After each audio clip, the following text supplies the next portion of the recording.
再來是有關到民眾黨的黨主席黃國昌，最近有風聲，講伊要轉到中華去選縣長，甚至已經甲前主席郭文鐵報告這件代志。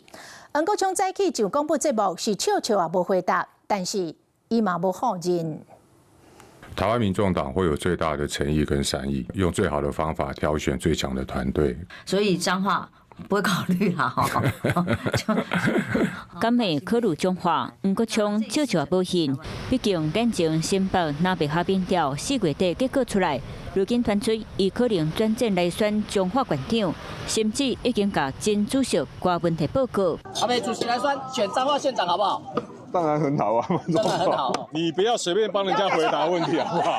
不過無論黃國昌敢有意願，民眾黨佇咧彰化有人選，前立委蔡壁如嘛叫地方人士點名。還是尊重他個人的決定，黨裡頭也要評估，就是說。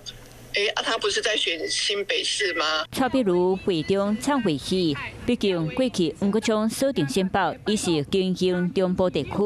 蔡壁如正式彰化縣議長謝展麟真濟擺鼓勵，嘛考慮敢會跟對南北海模式，甚至傳出地方人士已經規劃出蔡壁如和藍營貴賓種民調，唔然呢，賣和綠營參選人單數決比，等民調結果出來，會甲黨中央和現任的縣長王惠美討論。我想，我還是尊重黨部的一個決定，暫時沒有選擇戰場的權利啦。黃國昌他選擇到哪個地方去選舉啊，是他的一個權利。